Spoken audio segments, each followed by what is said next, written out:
एक श्रद्धालु अचानक से बोट से गिर गए, से रेस्क्यू करती है।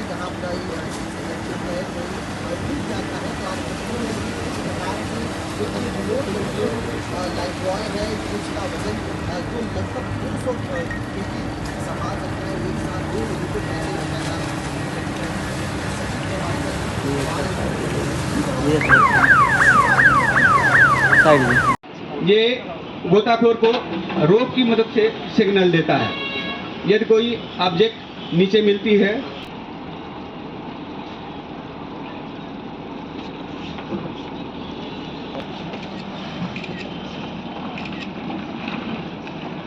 आप देख पा रहे होंगे गोताखोर के सिर के ऊपर under water search camera mounted है। जो भी ऑब्जेक्ट है वो उसकी प्रॉपर इसमें वीडियोग्राफी रिकॉर्डिंग करके आता है, फिर उसकी मेमोरी कार्ड को हम लैपटॉप में डाल करके और देख सकते हैं अनुसार उन्हें बाहर निकालने का रोड मैप तैयार किया जा सके।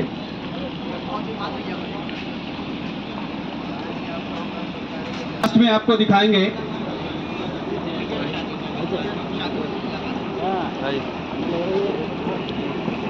Extended line formation.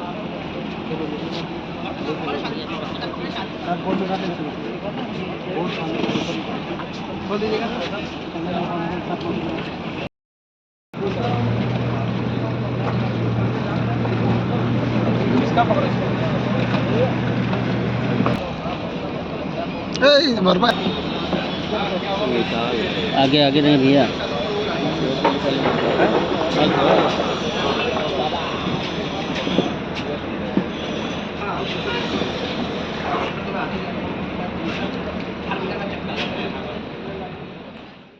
में लाखों की संख्या में, करोड़ों की संख्या में श्रद्धालु आएंगे, तो ऐसे में एनडीआरएफ के डीआईजी साहब हमारे साथ हैं, एमके शर्मा जी हमारे साथ हैं। सर, आज आपने यहाँ पर मॉक ड्रिल किया है और एक खास चीज़ हमने जो देखा है वो रोबोट के जरिए लोग को बचा सकते हैं। रोबोट के जरिए भी ये देखा है और कई उपकरण हमने देखा है जो खास रहने वाले हैं। जी, क्या ये खास रहने वाले हैं और सबसे कैचिंग चीज़ क्या रहेगी? देखिए, हमारा उद्देश्य यह है कि हम तकनीक का सहारा लेकर त्वरित कार्रवाई कर सकें। वैसे हमारे जितने भी यहाँ रेस्क्यूअर्स इस बोट पर बैठे हुए हैं ये सब तैराकी में बहुत कुशल हैं। हमारे पास गोताखोर भी हैं जिनको काफ़ी लंबे समय तक गोताखोरी का अनुभव है। तो उसके साथ में हमने उपकरणों को समायोजित किया गया है कि जैसे कि आपने देखा कि रिमोट लाइव बॉय है, आप सब काफ़ी आप लोगों ने पसंद किया है। अगर कोई दुर्घटना हो जाती है या कोई नीचे व्यक्ति चला जाता है तो उसके लिए हमारे पास सोनार सिस्टम भी उपलब्ध है। गोताखोर हैं तो अंधेरे में, रात में, कोहरे में, अभी तो प्रकाश है तो नीचे भी दिखाई देता है, लेकिन जब प्रकाश नहीं है तो कैसे हम खोजेगा हमारा गोताखोर अगर कोई दुर्घटना हो गई है। तो उसके लिए अंडर वाटर टॉर्च उपलब्ध कराई गई हैं और उसके लिए हमारे पास कैमरा भी उपलब्ध है जिसका कि रिकॉर्डिंग की जा सकती है अंडर वाटर जाकर। तो ये सारी सुविधाएं हैं और आपने देखा होगा हमने विशेष रूप से डिज़ाइन करके हर एक बोट पर लाइट लगाई है जी। और उसका जो मुख्य कारण ये है कि हम ये ऐसा मान रहे हैं कि जनवरी का माह चल रहा है तो इस महीने में अगले फरवरी में भी, आज तो मौसम ईश्वर की कृपा है खुला हुआ है, तो जब कोहरा है, अंधेरा है, तो उसमें किस तरीके से पहुंचाएं। तो रात और दिन हमारी टीमें यहाँ 24 घंटे तैनात रहेंगी। तो हर परिस्थिति में कैसे हम उस चुनौती से निपटें, तो उससे निपटने का प्रयास है। सर, ये रोबोट्स हम देख रहे हैं, ये कितनी संख्या में यहाँ पर लाए गए हैं और कितनी टीमें एनडीआरएफ की अलग अलग घाटों पर तैनात हैं? यहाँ पर हमारी लगभग 20 टीमें तैनात हैं और जिसमें लगभग 15 टीमें हमारी जो हैं वो यहाँ मेला क्षेत्र में हैं, बाकी शहरी क्षेत्र में भी हमारी टीमें तैनात हैं।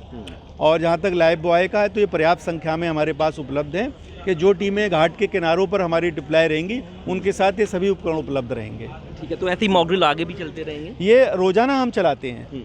आज तो आप लोगों के हमारे को जो सूचना मिली थी उसके आधार पर ये हमने किया, क्योंकि हमारा ये है कि हम उस पानी में देना चाहते हैं इनको अनुभव जिस पानी में इनको ड्यूटी करनी है। तो ये पानी के साथ में तारतम्य कैसे हो, तालमेल कैसे बनाया जाए, उसके लिए हम ग्राउंड पर दे रहे हैं, ये पूर्वाभ्यास करा रहे हैं। ठीक है, बिल्कुल। तो हमारे साथ डीआईजी मनोज शर्मा साहब थे जो बता रहे थे कि आखिर किस तरीके से पानी में जो सुरक्षा है वो यहाँ रहेगी। और आपको हम यहाँ दिखाना चाहते हैं, ये वही रोबोट है जो पानी में जा कर के लोग अगर कुछ ऐसी कोई सिचुएशन आती है तो उसको बचाने का काम करेगा। हालांकि अभी यहाँ पर इसका मॉक ड्रिल के जरिए दिखाया भी गया है। और अगर हम इधर दिखाएं तो आप देख सकते हैं कि यहाँ पर जो बोट में आपको जो लोग बैठे हुए दिखाई दे रहे हैं ये सब एनडीआरएफ के लोग हैं। और हमारे सामने गोताखोर को भी आप देख सकते हैं, जिसके अंदर आप देख सकते हैं कि एक डीप वाटर जो कैमरा है, जो अंडर वाटर जो दिखाई देता है वो भी यहाँ पर लगा हुआ है।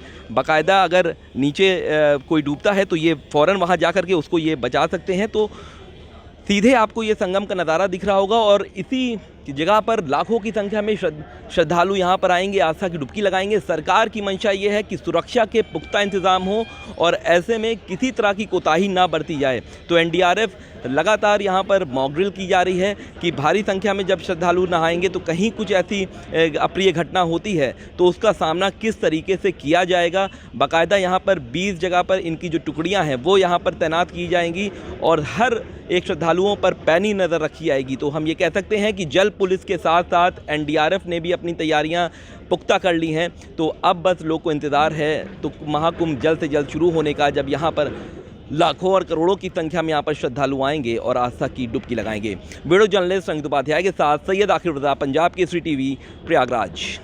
हमसे जुड़े रहने के लिए हमारे YouTube चैनल को सब्सक्राइब करें और नई वीडियो की नोटिफिकेशन के लिए बेल आइकॉन को दबाएं। अगर आप ये वीडियो Facebook पर देख रहे हैं तो लाइक जरूर करें और ज्यादा से ज्यादा शेयर करें। धन्यवाद।